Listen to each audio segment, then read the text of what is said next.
1945년 8월 6일 오전 8시 15분 히로시마 상공에서 원자폭탄이 터졌을 때 폭심지에서 710m 거리에 한 조선인이 있었습니다. 그는 일본군 중좌 계급장을 달고 있었고 동시에 대한제국 황실의 마지막 핏줄이었습니다. 고종 황제의 손자이자 흥선대원군 가계의 마지막 후계자 왕손 이유. 그는 스스로 군복을 입은 것이 아니었습니다. 왕공과 괴범이라는 법령이 그를 제도 안에 가뒀고 조선 왕족이라는 신분은 그를 더 깊이 올감했습니다. 그러나 그가 끝까지 지켜낸 것이 있었습니다. 오늘 이 영상에서는 군복 안에서도 꺾이지 않은 한 인간의 저항을 추적합니다.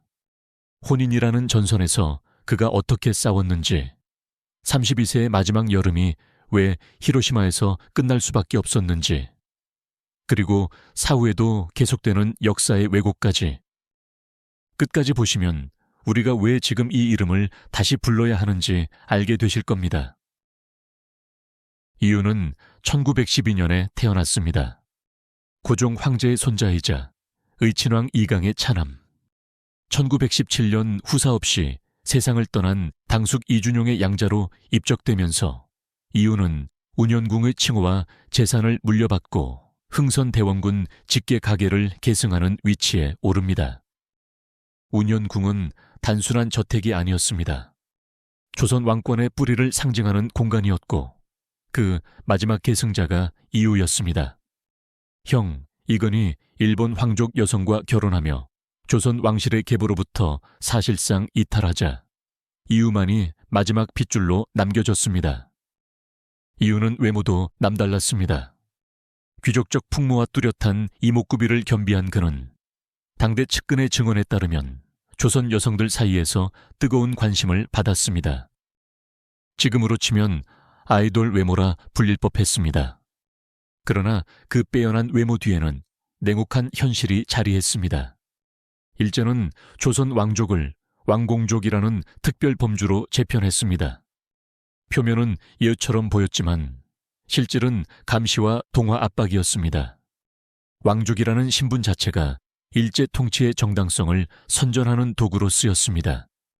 이유는 어린 시절부터 일본식 교육체계 안에 배치되었습니다. 그럼에도 조선인 예술가 지식인들과의 교류를 이어가며 민족 정체성을 유지했다는 기록이 전해집니다. 제도가 몸을 옥죄었어도 내면의 방향은 달랐습니다.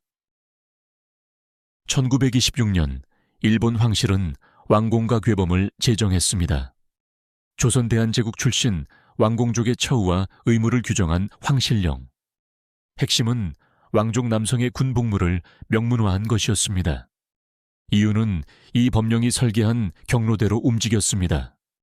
1926년 육군유년학교 입교, 1933년 육군사관학교 45기 졸업, 1941년 육군대학교 54기 수료. 이력만 보면 완벽한 엘리트 군인입니다. 그러나 이 경로 하나하나가 자발적 선택이 아닌 법령이 미리 깔아놓은 레일이었다는 사실을 반드시 함께 짚어야 합니다. 아이러니는 경력에도 있었습니다. 이유는 우수한 성적으로 육사를 졸업했음에도 동기 일본인 장교들이 전투 지휘직으로 나아가는 동안 주로 의전 연락 업무에 배치되었습니다. 왕족이라는 신분이 오히려 실질적 군인으로서의 경력을 차단하는 구조였습니다. 군복은 몸만 덮을 수 있었습니다. 이유는 일본어보다 조선어를 즐겨 썼고 조선 전통 문화를 향유했습니다. 이왕직 관계자는 그를 곤란한 인물이라 불평했고 육사 동기 아사카 다카이코는 후에 이렇게 증언했습니다.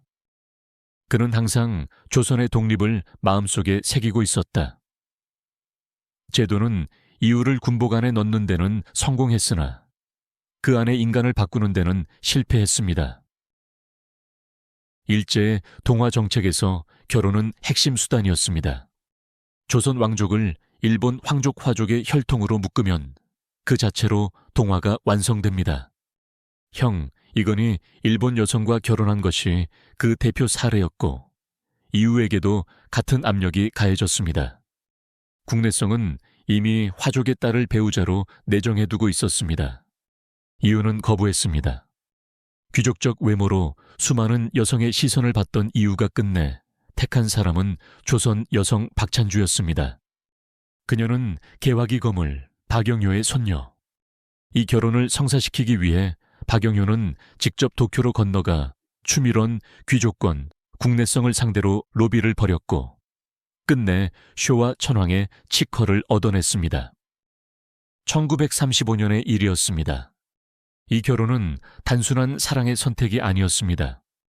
왕공족 전원을 일본 인맥으로 묶으려던 국내성의 계획을 정면에서 무력화한 공개적 거부였습니다.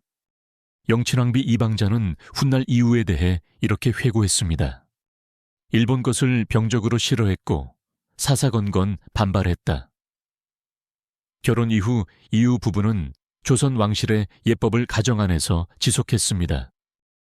제도에 포획된 삶 속에서 그가 스스로 설계한 유일한 자유의 공간이었습니다.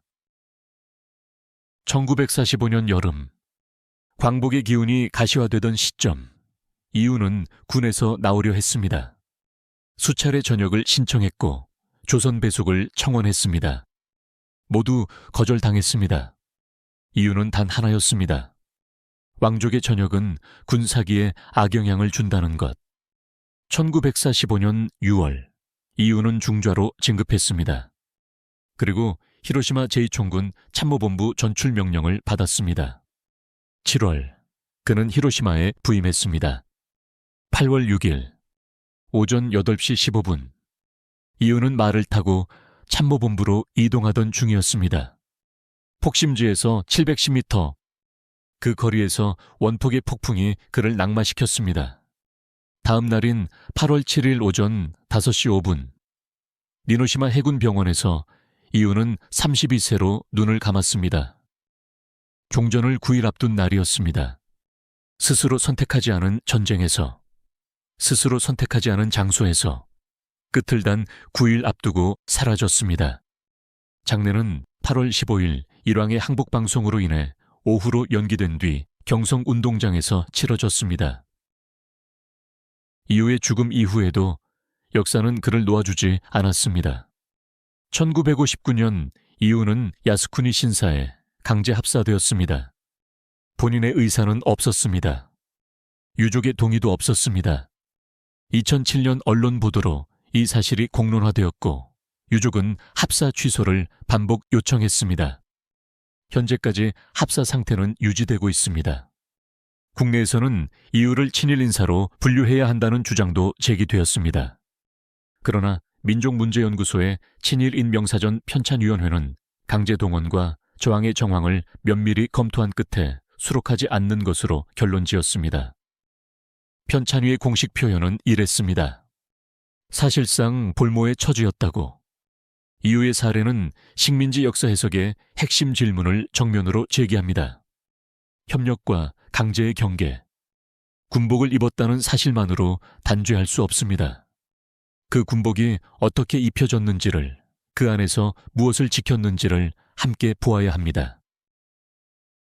이유는 제도가 만든 군인이었으나 제도가 만든 인간은 아니었습니다. 법령이 몸을 가뒀고 전쟁이 삶을 빼앗았으며 죽음조차 그의 것이 아니었습니다. 그럼에도 그는 조선어로 말했고 조선 여성과 결혼했으며 조선 왕실의 예법 안에서 살았습니다. 역사를 청산한다는 것은 단죄보다 먼저 복원을 요구합니다. 강제와 선택의 경계, 제도와 인간 사이의 경계를 이후의 생애만큼 선명하게 보여주는 이야기는 드뭅니다. 군복을 입었다고 해서 그 사람이 무엇인지까지 결정되지는 않습니다. 우리가 지금 이 이름을 다시 불러야 하는 이유가 바로 거기에 있습니다. 영상이 재미있으셨다면 구독과 좋아요 부탁드립니다. 다음 영상에서 만나요.